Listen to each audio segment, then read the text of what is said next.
এসব কিছু ওই বদমাইশ রায়হানটার জন্য হয়েছে। আমি ওরে খুন করে ফেলবো।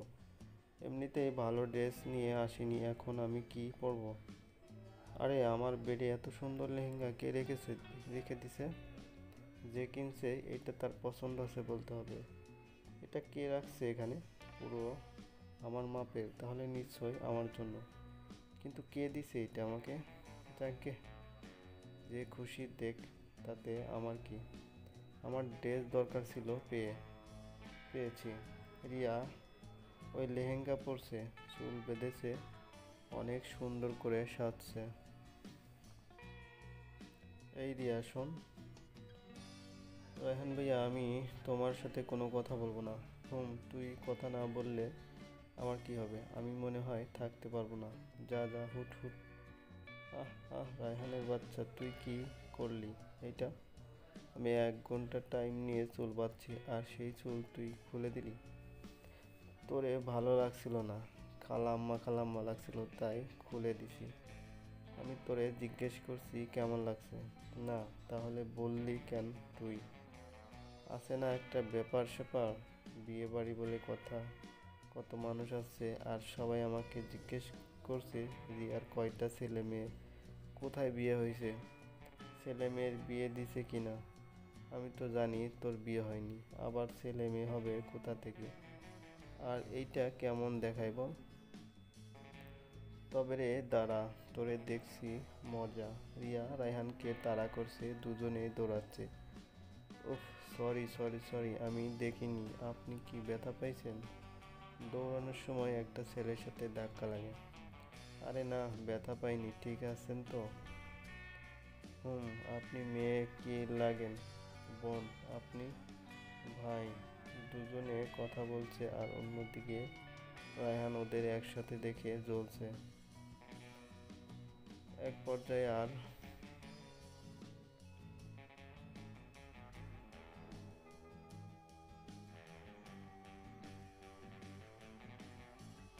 দুজনে কথা বলছে, আর অন্যদিকে রায়হান ওদের একসাথে দেখে জ্বলছে। এক পর্যায়ে আর রায়হান এটা সহ্য করতে পারছিল না। এই রিয়া, এখানে কি করছিস? চল, তোর সাথে কথা আছে। তোমার সাথে আমার কোনো কথা নেই, আমি যাব না। যাবি না তুই? না, যাব না বলছি।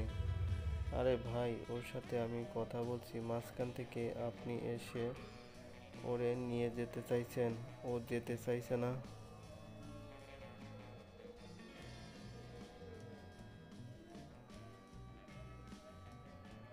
তুই চুপ কর, আমি মাঝখান থেকে এসেছি নাকি? তুই জানোস রিয়া আমার কি হয়? কি হয়? বউ হয়, আমার বউ। ওই, আমি তোর কোন জন্মের বউ হই দেখে গিয়ে। ওইদিকে চল, তারপরে বলছি কোন জন্মের। আমি যাব না বলছি না। রায়হান রিয়ার হাত ধরে জোর করে নিয়ে গেল। হাতটা ছাড়ো, লাগছে আমার। তোরে তো একটু ব্যথা লাগছে, কিন্তু তুই যখন ওই ছেলের সাথে কথা বলছিলি, এর থেকে বেশি লাগছিল আমার অন্তরে। অনেক বেশি কষ্ট হচ্ছিল।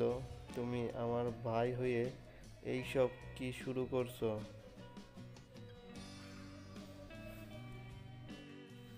তুই আমাকে ভাই ডাকবি না। ভাই ডাকলে তোরে মেরে ফেলবো।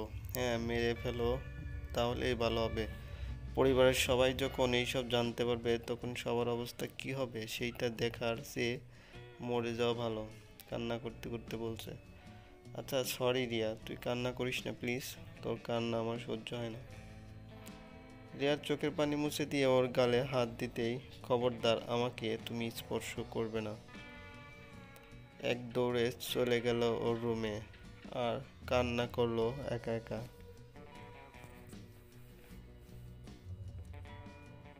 পরের দিন থেকে রায়হান আর সেই রকম জ্বালায় না রিয়াকে। রিয়া যেখানে থাকে সেখানে থেকে চলে যায় রায়হান। রিয়াও রায়হানকে মিস করা শুরু করছে। বাসার সব ছেলেমেয়েরা একসাথে বসে আড্ডা দিছে। রিয়া সেখানে সবার জন্য চা নিয়ে গেছে, সবাইকে চা দিচ্ছি। রায়হান ভাইয়া, তোমার চা। খাবো না আমি। সেখান থেকে উঠে চলে গেল। ও আমাকে অ্যাভয়েড করছে, এতে তো আমার খুশি হওয়ার কথা, তো ভালো থাকার কথা, কিন্তু আমি পারছি না কেন? কেন ওর দুষ্টামিগুলো মিস করছি, কেন ও আমার সাথে কথা বলছে না। ওর রুমে গিয়ে দেখি একবার ও কি করছে। না থাক, কি ভাববে আবার।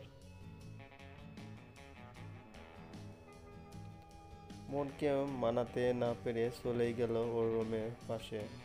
সেখানে গিয়ে দেখে রায়হান অন্য একটা মেয়ের সাথে কথা বলছে। রিয়া দেখে তা তো আগুন হয়ে গেছে। রায়হান কথা বলা শেষ করে রুমে চলে গেছে। এই সুযোগে রিয়া ওই মেয়েটার সাথে গিয়ে কথা বলল। এই মেয়ে শোনো। জি আমাকে? তুমি ছাড়া এখানে তো আর কেউ নেই, তাহলে আর কাকে ডাকবো? বলেন। রায়হানের সাথে তোমার কিসের সম্পর্ক? একটু মুচকে হাসি দিল।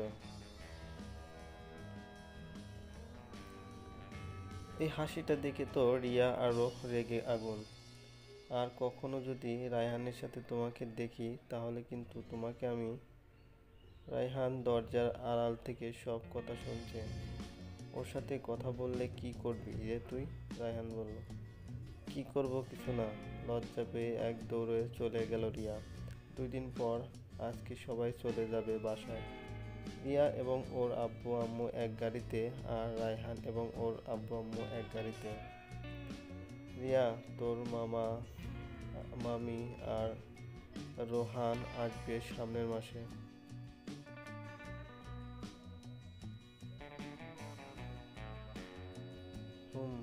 আর এসে তোরে ওদের কাছে নিয়ে যাবে বলতেছে, ওখানেই পড়াশোনা করাবে। আর তোর আব্বুও রাজি হয়েছে। রিয়ার মামা মামি লন্ডন থাকে। রোহান ওর মামাতো ভাই। আম্মু, তুমি ভাবলা কি করে আমি তোমাদের ছাড়া থাকতে পারবো? আমি তোমাদের ছাড়া কোথাও যাব না। মামুনি, তোর ভবিষ্যতের কথা ভেবেই তো বলছি। আর 6 মাস পর পর একবার এসে ঘুরে যাবি। না আব্বু, তোমাদের ছেড়ে আমি যাব না। এখান আমাকে তোমাদের আর ভালো লাগছে না, তাই দূরে পাঠিয়ে দিচ্ছ, বুঝি না আমি? পাগলি মেয়ে আমার, তুই তো আমার সব কিছু, আর তুই কিসব বলছিস? মারবো একটা চর। আগে বলো, আমাকে দূরে পাঠিয়ে দিবে না? আচ্ছা মা, তুই যা বলবি তাই হবে। হঠাৎ করেই রিয়াদের গাড়ি একটা ট্রাকের সাথে ধাক্কা লেগে উল্টে গেল। ওদের সবাইকে হসপিটালে নেওয়া হয়েছে। রায়হান, ওর বাবা মা সবাই হসপিটালে গেছে। সবাই কান্নায় ভেঙে পড়ছে। ডক্টর ওদের রুম থেকে বের হতেই, ডক্টর, ওরা সবাই কেমন আছে? ঠিক আছে তো সবাই? সরি, আমি মনে হয় কাউকে বাঁচাতে পারবো না। অবস্থা খুব খারাপ।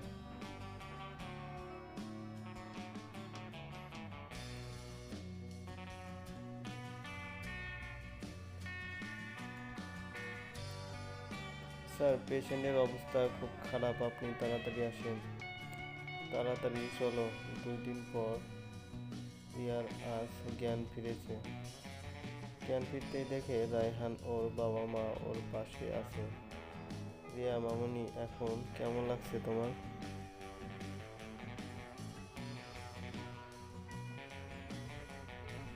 বড় বাবা, একটু ভালো লাগছে, তবে মাথাটা খুব যন্ত্রণা করছে। আরে তুমিও মেয়েটার জ্ঞান ফিরতে না ফিরতেই বকবক শুরু করে দিছো। মাথাটা তো আরো যন্ত্রণা করবে। না বড় মা, আমি ঠিক আছি। আচ্ছা, তোমাদের দেখছি, আমার আব্বু আম্মুকে দেখছি না কেন? ওরা ঠিক আছে তো? কোথায় আব্বু আম্মু? আরে মা, সবাই ভালো আছে। আর তোর আব্বু আম্মু বাসায় আছে।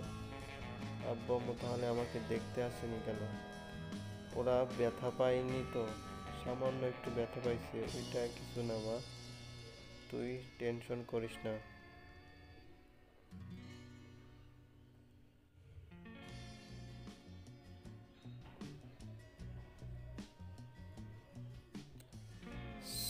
চলবে। বন্ধুরা, এই গল্পটি যদি ভালো লাগে অবশ্যই লাইক কমেন্ট শেয়ার করবেন। আর আমাদের চ্যানেলটি যদি এখনও সাবস্ক্রাইব না করে থাকেন প্লিজ সাবস্ক্রাইব করে বেল বাটনটি বাজিয়ে দিন। ধন্যবাদ, ভালো থাকবেন।